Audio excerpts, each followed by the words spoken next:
Hi everyone and welcome. My name's Janet Melody and today is lesson 103 with the workbook A Course in Miracles. And if this is your first time to this course, well, go back to lesson 1, start there, or if you're journeying with me, wonderful to have you here and to go through this experience. As always, I'll post a link under this video, so if you don't have the book, you can read the information there yourself. I'll be reading through today's lesson, as always, going through it, and yeah, just getting some in-depth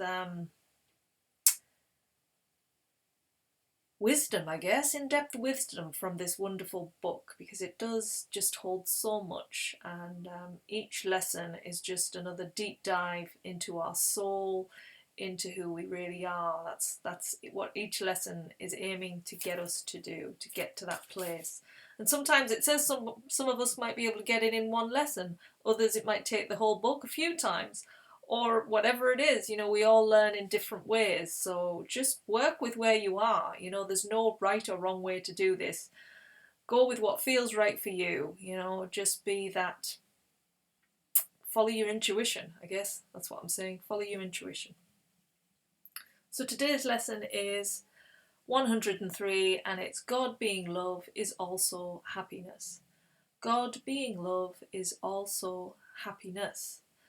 Sometimes you have to read these words a couple of times to let them really sink in, because there's so much depth to everything that is written. It's like carefully been laid out for us to transcend this mind of ours, to get it to understand, because it's an experience we're trying to get to here. We're trying to experience our true selves, and we've got to get through the mind to that place of just being light and love and peace and joy. And yeah, we've got to get past all the meanings to get to that place. So here we go. Happiness is an attribute of love. It cannot be apart from it, nor can it be experienced where love is not. Love has no limits, being everywhere, and therefore joy is everywhere as well. Yet can the mind deny that this is so, believing there are gaps in love where sin can enter, bringing pain instead of joy? This strange belief would limit happiness by redefining love as limited and introducing opposition in what has no limit and no opposite. Fear is associated then with love, and its results become the heritage of minds that think they have made is real. What they have made is real. These images, with no reality in truth, bear witness to the fear of God. Forgetting being love, he must be joy. This basic error we try again to bring to truth today and teach ourselves. God being love is also happiness. To fear him is to be afraid of joy. So this one is saying that love and happiness are basically one and the same. So when you're not happy, then you're not in your true being of love, and there is no limit. We think that love has limits because of what we've learned about love. You see it in the movies, and it's always this fleeting, lovely thing. You're in a relationship and love is all glory and da-da-da, and then suddenly it goes, but then it comes back again and then goes, and then at the end, it's like you're reunited. And so we think it's this fleeting thing, love, that it doesn't last. It's going to disappear. And this is saying here that is insane to think that, because it's always present, always. It's an eternal thing. Love and happiness go together. So you can be happy all of the time when you realize that when you're not happy, what you've done is just disconnected from your true self.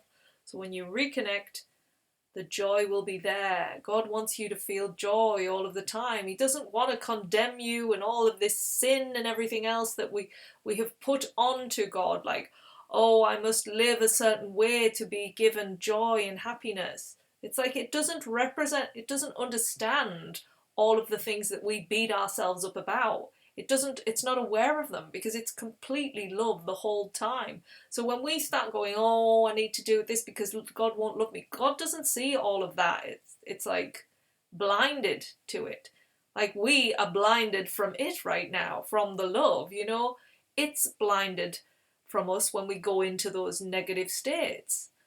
And when you want to speak to God, speak from that essence of who you are, which is love. When you try and speak to God in a sad, depressed, whatever way, He's not going to hear you. He's going to send you love always, because that's what He sees you as. But He's not going to hear all the pain and the suffering that you put out there, because to Him it doesn't exist. It's not there. It's our minds that's made up this fear and negativity. Begin your practice period, your periods of practicing today with this association, which corrects the belief that God is fear. It also emphasizes happiness belongs to you because of what He is. Allow this one correction to be placed within your mind each waking hour today. So in each hour we're saying God being love is also happiness. To fear Him is to be afraid of joy. And then we're letting that sink into our minds to know that love and happiness are one. That God isn't fear. We're fearing joy. If we fear God, we're fearing joy. We're fearing happiness. And to know that truth. Allow this one correction to be placed within your mind each waking hour today. Then welcome all the happiness it brings as truth replaces fear and joy becomes what you expect to take the place of pain. So expect to be happy. When you say this statement in your mind, expect it, because you know it's going to come. You know you have truth. You know that is the truth self. Allow that to come into you. God being love, it will be given you. Bolster this expectation frequently throughout the day and quiet all your fears with this assurance, kind and wholly true. So say this when you ever have any doubt or anything that's trying to redirect you in the wrong way. Say, God being love is also happiness, and it is happiness I seek today. I cannot fail because I seek the truth. You cannot fail when you keep that absolute undetermined faith that you are going to reach the love, the happiness that is residing within you. You know it's there, and your focus and awareness is there. As you close your eyes, say these statements, and know that that's going to bring the happiness. It's going to bring the love, because happiness and love are one. They are one and the same. So when you're in love, you're happy, you're at peace, you're joyous. But it's the happiness we're connecting into today. We're connecting into the happy vibes.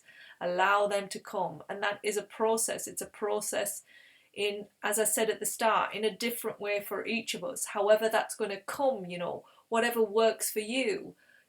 Is it sitting in meditation and practicing these words and getting them into your mind and allowing that to absorb? Is it putting on a song and allowing these words to come in as you listen to the music to raise you to that place? Is it going out in nature and listening to those words in your head and seeing the world around you in those? Every one of us are going to, you know, connect with it differently. But however it works for you, you do that and you get yourself to that place of feeling true joy and happiness. And the more you do that, the more you're going to want to keep doing it, you know. Once you feel it in those moments, you know, when I do these exercises, when I do these practices, I know I'm going to feel good. I'm going to feel the joy. I'm connecting with my source. I'm going to get to that place of just sheer happiness. So trust in this today. Trust in this lesson to bring you to that place of happiness, and have a really wonderful, happy, joyous day. So enjoy, and I'll see you again soon. Thanks for listening, everyone. Bye.